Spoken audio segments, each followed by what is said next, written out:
प्रथमं शैलपुत्रेति द्वितीयं ब्रह्मचारिणी तृतीयं चन्द्रघण्टेति कुष्मण्डेति चतुर्थकं पंचमं स्कंदमातेति षष्ठं कात्यायनी तथा सप्तमं कालरात्रेति महागौरीति च अष्टमं नवमं सिद्धिदात्री च नवदुर्गाप्रकीर्तिता।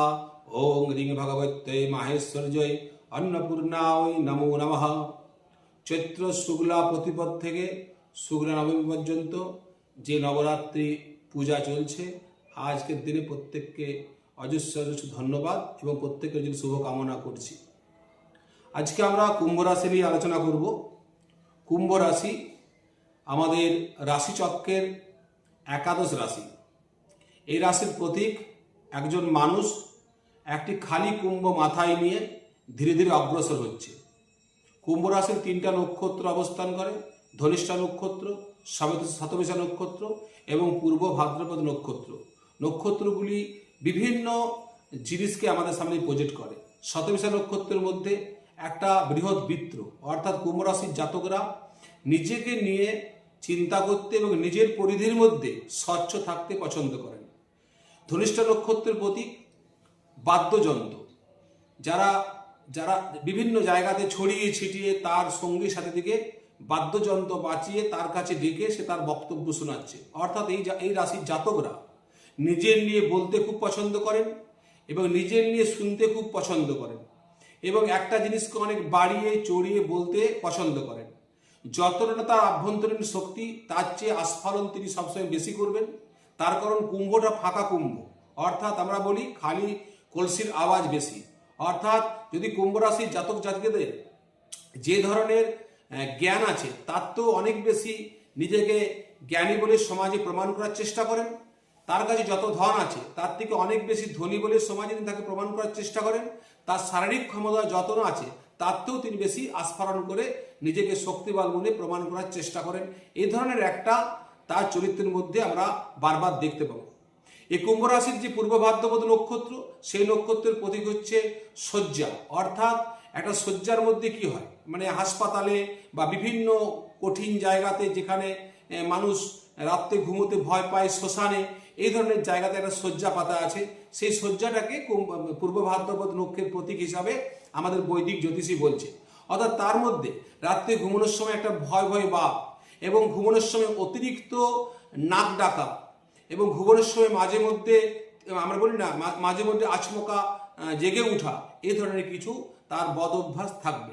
কুম্ভ রাশির জাতকরা আমাদের বর্তমান যে পরিস্থিতির মধ্যে আছেন 2026-এর 15ই মার্চ থেকে 2026-এর 15ই মে পর্যন্ত, সেই বিষয়ে একটু আমি ব্যাখ্যা করছি। অ্যাট এ প্রেজেন্ট টাইম যেটা আপনার রাশি সমাবেশ, আমরা রাশির উপরে মঙ্গল, বুধ এবং রাহু বসে আছে কুম্ভ রাশির উপরে।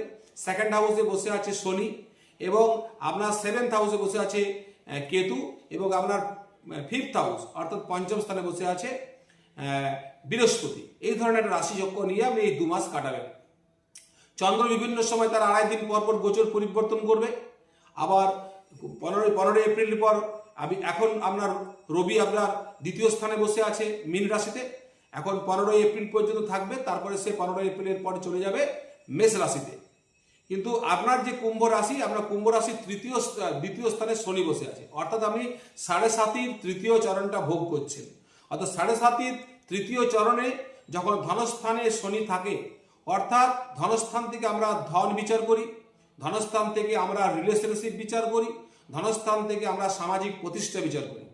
অর্থাৎ যে ধরনের গ্রহ সমাবেশের উপরে আপনি হাঁটছেন তাতে একটা অর্থনৈতিক সংকট আপনার জীবনে দেখা যাবে। এক্সপেকটেশন, আয়ের পিছনে বাধা সৃষ্টি হবে এবং আপনি প্রচুর ব্যয় করে ফেলবেন। এই সময় আপনার ব্যয় অধিক মাত্রায় হবে। আপনার যে ধরনের রোজগার হয় বাৎসরিক, পার ডে, মান্থলি, সেই রোজগারটাতে আপনি আপনার ব্যয়টাকে সাবমিট করতে পারবেন না। কিছু কিছু জায়গায় আপনি ঋণের দিকেও হাত বাড়াবেন, সেই বিষয়ে আপনাকে সাবধান থাকতে হবে। আপনি যে কথাবার্তা বলবেন, আপনার কথাবার্তা শুনে অন্যের বিশ্বাসযোগ্যতা আপনার সম্বন্ধে বিভিন্ন মধ্যে অভাব দেখা যাবে। আপনি ব্যবসায় ডিল করুন, আপনি পলিটিক্যাল লিডার হয়ে থাকুন, আপনি উকালতি করেন, উকিল থাকেন কোর্টের, যারা কথা বিক্রি করে কথাকে মানুষের কাছে বলে নিজে মান সম্মান অর্থ উপার্জন করেন, তারা কিন্তু এই সময়টাতে অনেক ধাক্কা খাবেন। সামনে পশ্চিমবাংলার ইলেকশন সহ আরো অনেক স্টেট ইলেকশন দেবে, যাতে কুম্ভ রাশি তারা যা বক্তব্য রাখছেন মানুষের কাছে, সেই বক্তব্য মানুষ ঠিক মতন করে গ্রহণ করছে না, এবং আপনার বক্তব্যটা অনেক হালকাভাবে মানুষ নেবে, আপনার বক্তব্যকে মানুষ বিশ্বাস করবে না। আমাদের যে রাশিচক্র, সেই রাশিতে নেম সাইন অর্থাৎ নামের উপরে রাশি যেটা হয় সেটাও দেখতে পারেন, এবং মুন সাইন অর্থাৎ চন্দ্র রাশি সেটাও দেখতে পারেন। আমরা কুম্ভ রাশির ক্ষেত্রে গ স কুম্ভ, এস দিয়ে যাদের নাম এবং জি দিয়ে যাদের নাম, তারা এই রাশিটাকে ফলো করতে পারেন, তারাও দেখবেন এই ধরনের ফল পাচ্ছেন। আমরা পঞ্চম স্থানে বৃহস্পতি শত্রু ঘরে বসে আছে। বৃহস্পতি সেকেন্ড হাউসের অধিপতি এবং 11th হাউসের অধিপতি।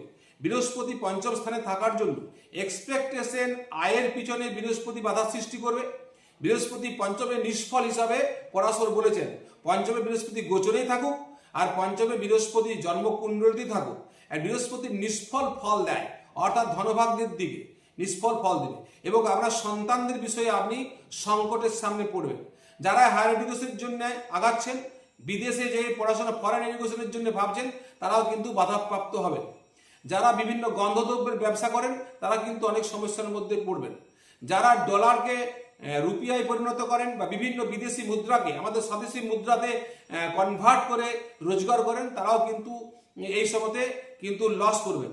যারা শেয়ারের উপরে ভাবছেন, যে শেয়ার মার্কেটিংয়ে যারা টাকা ইনভেস্টমেন্ট করেছেন, এখন কিন্তু জুন পর্যন্ত দিনের পর দিন শেয়ার ডাউনের দিকে যাবে এবং মাথায় হাত আপনাদের পড়ে যাবে। তৃতীয় স্থানে আপনার তৃতীয় প্রতি মঙ্গল, সে আপনার লগ্নের প্রতি বসে আছে, অর্থাৎ আপনি যে পরিমাণ পরাক্রম দেখিয়ে কর্মে সফলতা আনার চেষ্টা করবেন, সে ধরনের পরাক্রম আপনি দেখাতে ব্যর্থ হবেন এবং হেলথ ইস্যু আপনার মধ্যে দেখা যাবে। প্রথমত আপনার হেলথ ইস্যুর মধ্যে আই প্রবলেম হবে, চোখের রোগে আপনি ভুগবেন প্রচণ্ড পরিমাণে, এবং আপনার পায়ে, আপনার কোমরের হাড়, আপনার হাঁটুর হাড় এবং গোড়ালির হাড়, তার সঙ্গে পায়ের নখে প্রবলেম ক্রিয়েট করবে। আপনার দাঁতের উপরে কুয়াশার যে দাঁত এবং ভিতরের যে দাঁত আমাদের, সেই দাঁতে ইনফেকশন হয়ে পড়ে, বড় ধরনের আপনার ডেন্টাল ইনফেকশন ডিজিজের সামনাসামনি আপনাদেরকে করতে হবে। যারা কৃষিজ পণ্যের ব্যবসা করেন বা যারা কৃষক, যারা ফার্মার, তাদের ক্ষেত্রে কিন্তু এই সময়ে অনেক ধরনের সমস্যার মধ্যে পড়বেন। আপনার পাকা ধানে মই হবার সম্ভাবনা, কারণ কুম্ভ রাশিতে মঙ্গল বসে আছে রাশির উপরে। কুম্ভ রাশির অধিপতি শনি মঙ্গলের চরম শত্রু, অর্থাৎ আপনার যে জমিতে শস্য পড়ে আছে, সেই শস্যকে সঠিকভাবে আপনি তুলে আপনার ঘরে তুলতে পারবেন না। এই ধরনের বহু সমস্যার আপনি সম্মুখীন হয়ে থাকবেন। সর্বোপরি কুম্ভ রাশিটা হচ্ছে বায়ুতত্ত্বের রাশি। যাদের বাড়িতে বায়ুক্ষেত্র অর্থাৎ বায়ুকোণে অর্থাৎ নর্থ ওয়েস্টে যাদের বাড়ির পানি, জলের পানি, জলের মেঘের জল প্রবাহিত হয়, ভালো করে কথাটা বোঝার চেষ্টা করুন। যাদের বাড়িতে নর্থ ওয়েস্টে মেঘের জল প্রবাহিত হয়, তারা কিন্তু খুব বড় ধরনের সমস্যায় এই 2 মাসে পড়বেন। কেস কাছারি, মামলা মকদ্দমা, বাড়িতে অকাল মৃত্যু, আকস্মিক দুর্ঘটনা, আকস্মিক রোগের সঙ্গে আপনি কিন্তু যুক্ত হবেন এবং আপনি প্রচণ্ড কষ্টে থাকবেন। সেক্ষেত্রেও অ্যাস্ট্রো বাস্তুতে এখানে চরম একটা বাস্তুদোষের লক্ষণ দেখা যাচ্ছে। যারা বায়ুতত্ত্বের রাশিতে বসবাস করেন, তাদের যদি বায়ুকোণে মেঘের জল প্রবাহিত হয়, তারা কিন্তু খুব সংকটের সঙ্গে জীবনযাপন করবেন। সেক্ষেত্রে এটা একটা সাবধান করলাম, যদি আপনার বায়ুকোণে জল প্রবাহিত হয়, সেই বিষয়ে আপনি আপনার বাস্তুকে ঠিক করার চেষ্টা করুন। আলটিমেটলি কুম্ভ রাশি জাতক জাতিকারা এই 2 মাস 40% ভালো রেজাল্ট পাবেন, 60% ভালো রেজাল্ট পাবেন না। মানসিক ডিপ্রেশন, হেলথ উইকনেস, সামাজিক সোশ্যাল এনিমি, এগুলো কিন্তু আপনাকে প্রচণ্ড পরিমাণে কষ্ট দিবে। এখানে একটা প্রতিকার আপনাদের ক্ষেত্রে আমি বলছি, একটা 7মুখী রুদ্রাক্ষ আপনি এই 2 মাস ধারণ করতে পারেন। ওম সং শনেশ্বরায় নম, এই মন্ত্র আপনি জপ করতে পারেন। তার সঙ্গে এই শনিবার দিন শনি মন্দিরে বা হনুমানজির মন্দিরে যেই পুজো চড়াবেন। আর সঙ্গে সঙ্গে একটা জিনিস করলে আরো বেশি ফল পাবেন, কিছু কালো বস্ত্র, কিছু কালো তিল এবং ছাতা জাতীয় কালো ছাতা আপনি যদি দান করতে পারেন, তাহলে খুব ভালো হবে আপনার পক্ষে। এই যে দোষার নেগেটিভ যে ফলগুলো আপনার জীবনে ঘটতে পারে, সেই ফলগুলোর থেকে আপনি মুক্তি পাবেন। তাহলে কুম্ভ রাশি জাতক জাতিকারা আপনারা একটু সাবধানে থাকুন, নচেত এই 2 মাস আপনাদের পক্ষে খুব একটা ভালো রেজাল্ট গ্রহ সঞ্চারগতভাবে দেখা যাচ্ছে না। নমস্কার।